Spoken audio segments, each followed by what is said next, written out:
Oi, hoje ainda falando um pouco do transtorno bipolar, que foi o que acabou se configurando como a minha doença de fundo, né? E, e é muito confuso esse transtorno bipolar, porque eu ouvi falar de pessoas que têm esse transtorno bipolar e que não querem nunca sair da euforia, né? Não querem que os psiquiatras deem jeito de dar os reguladores de humor, né? Como eu citei dois que eu tomo, que é o lítio e a quetiapina.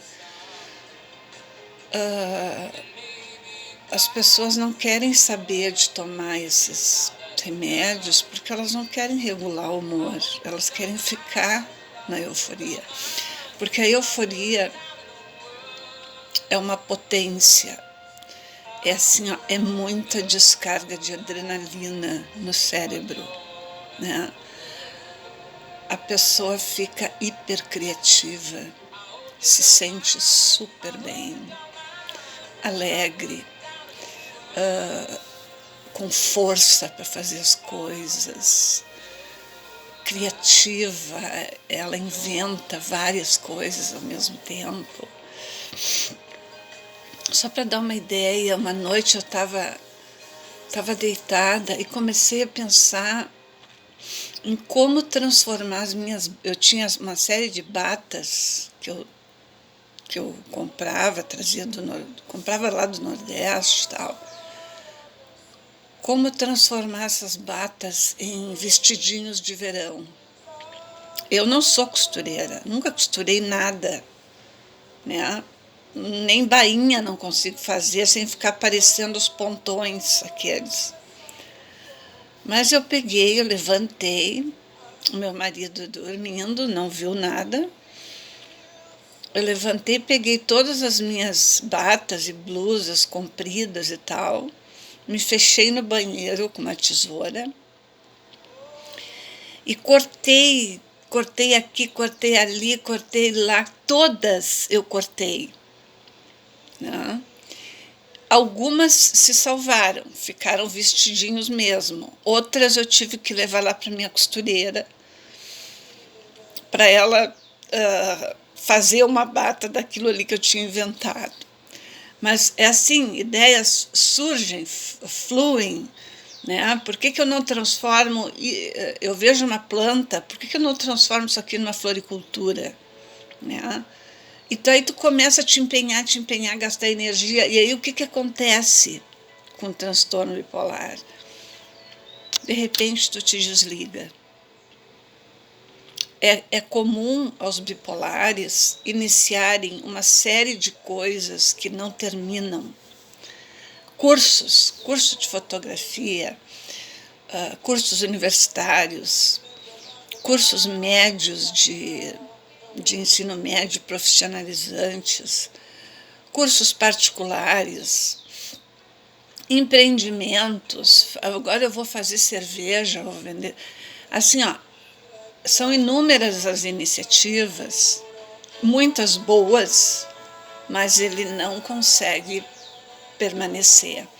Quer dizer, o tempo de duração é de uns 2, 3 meses, né? Que a pessoa fica investindo naquilo e depois ela cai, ela perde a conexão com o que ela estava criando, construindo, e ela não pode, geralmente ela não pode nem olhar para aquilo mais, cria assim um tipo de um nojo, uma, uma rejeição, um bloqueio, né? Isso é típico, né, dessa doença. E aí, depois de um tempo, se ela não toma o regulador de humor, pode vir a depressão, né? É mais ou menos assim que eu vivi esse transtorno bipolar. mas ele é confuso, né? Até mesmo na dosagem do remédio. Às vezes parece que o remédio não faz efeito nenhum. E todos, inclusive esse meu atual psiquiatra, me dizem, não deixa de tomar nenhum dia. Todos me dizem a mesma coisa. Não deixa de tomar nenhum dia, né? E não raro as pessoas deixam de tomar. Esquecem. Esse esquecimento já é uma preparação do cérebro, né? Para se desligar daquilo também, né? Eu sei que assim, eu precisaria de mais elementos para falar sobre isso, tanto quanto eu falo bem, eu acho, da depressão. E olhando a minha história, durante todos os períodos em que eu tive essas depressões fortes, foram precedidos de grandes euforias, de grandes espaços, como a gente diz, maníacos, né? Na escola onde eu trabalhava, nas escolas, trabalhei em muitas escolas, eu tive mais ou menos uns 2.000 alunos aqui nessa área onde eu moro. Eu fazia chover na sala de aula, né? Os alunos adoravam as minhas aulas, mas eu fiz de tudo que se pode imaginar. Eu fiz campeonato de rap dentro da sala de aula, eu fiz reunião dançante na sala de aula, eu fiz uma vez um trabalho sobre a Estrada 66, sobre os hippies. As minhas alunas, todas com roupas de hippie, eu ensinei a música do filme Hair, né? E aquela música tocava na escola inteira e elas dançavam. E aí eu passava para as pessoas essa energia. Elas eram receptoras, quer dizer que isso é contagiante. Não que elas fossem se tornar bipolares, mas se tu está vivendo, trabalhando, porque com quem tu está vivendo, essa pessoa já te conhece, né? Mas tu está trabalhando com pessoas assim, que de alguma forma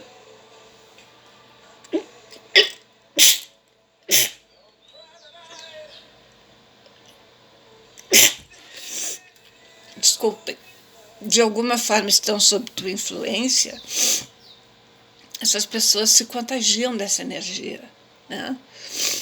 E uma vez eu ensinei o imperativo para uma turma, naquele tempo era de quinta série, hoje em dia é o quinto ano, né? Eu ensinei o imperativo para eles, dizendo assim, vocês vão trazer de casa tudo que vocês sabem fazer de brinquedos manuais. Vão trazer martelo, prego, madeira, tudo. Eles trouxeram, foram para o pátio, e um fez um carrinho, o outro fez um aviãozinho, o outro fez não sei o quê. E daí depois eu pedi para eles ensinarem um colega a fazer aquilo que ele tinha feito. Então aí eles começavam, olha, pega esse pedaço de madeira, tu põe aqui, tu põe ali. Aí eu comecei a ressaltar que esse pega, põe aqui, põe ali. Tudo isso era do modo imperativo. E por aí eu fui afora com cada um deles, né? Esse trabalho foi apresentado por uma amiga minha num congresso no interior, que ela participou, né? E porque ele foi assim muito criativo e muito bem sucedido. Eu diria que o maior elogio que eu ganhei como profissional foi num conselho de classe. Um aluno que esteve a ponto de ser expulso, porque era muito difícil, né? Ele disse assim, As aulas da Bia são excelentes. A gente não se dá conta que a gente está aprendendo. E era esse o meu objetivo, fazer o aluno aprender sem o peso da questão ensino-aprendizagem, né?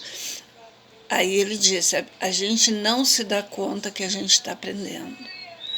Esse foi o meu coroamento como professora e também como uma pessoa que estava em plena fase do transtorno bipolar, da euforia. No ano seguinte, eu não sabia o que eu tinha, depressão. Então, as minhas colegas diziam, olha só essa aí, no ano passado estava que era um foguete, esse ano não se mexe para nada. Eu entrava na sala de aula porque eu dei aula, com exceção dos 40 dias que eu fiquei no hospital, eu dei aula todos os dias. O meu marido abria a porta da casa e dizia, vai trabalhar. Para ele achava que era a melhor forma de eu me curar. Para mim era pior, porque demandava um custo emocional enorme. Então, assim, a pasta do colégio, onde eu levava o material, não suportava olhar para ela. Quando eu estava no colégio, eu ficava perto da pasta, porque a pasta me lembrava a minha casa, a minha cama. Mas quando eu chegava em casa, eu escondia a pasta porque ela me lembrava o colégio. Então, eu entrava na sala de aula, assim, quando eu entrava, sabe que aluno está sempre na bagunça, né? Quando o professor entra. Quando eu entrava, baixava. Se fazia um silêncio na aula, como se tivesse entrado um morto. E um deles disse assim, professora, como a senhora está abatida, professora. Quer dizer, esse era o meu dia a dia de depressiva. A hora do recreio era a pior hora, porque os professores conversavam, todos me olhavam, viam que eu estava com depressão. E eu ainda tinha pretensão de achar que eu estava escondendo, né? Até que um dia uma outra colega disse, conheci um rapaz também que teve depressão, que nem a Beatriz, e ele não saía do colo da mãe dele. Né? Quando ela disse aquilo, que nem a Beatriz, eu me assustei, eu digo, meu Deus, ela está vendo que eu estou com depressão? E eu não tinha o que dizer, não tinha o que falar, sabe? Eu não tinha ligação nenhuma com aquelas pessoas e era uma tortura ficar ali com eles na sala dos professores. Então, geralmente, eu me fechava no banheiro, me ajoelhava no chão e rezava. Mas não adiantava, não melhorava 1 milímetro. Daqui a pouco a minha mãe me telefonava. Como é que tu tá hoje? Essa pergunta me irritava muito. Eu gostava que a minha mãe me telefonasse porque eu podia me deslocar sem falar com ninguém até o telefone. Mas chegava lá, ela me perguntava, daí como é que tu tá hoje? Quando ela não dizia, tá melhor? Então, eu disse, mãe, eu tô a mesma coisa, mãe. Eu tô igual. Então, assim, digamos que de 0 a 10, a melhor hora da minha manhã ali como professora era quando eu pegava o carro, ia na escola dos meus filhos pegá-los e ia com eles para casa, né? Aí eles almoçavam, porque a minha mãe fazia comida, né? Eles almoçavam e aí eu ia me deitar, né? Mas isso foram assim, 6 meses, mais ou menos. né, que durou, e 6 meses. É muito tempo. 1 hora é muito tempo. Né? E conforme eu ia depois ingerindo os antidepressivos, ainda sem saber que eu era bipolar, eu ia melhorando, né? E a energia ia voltando. Né?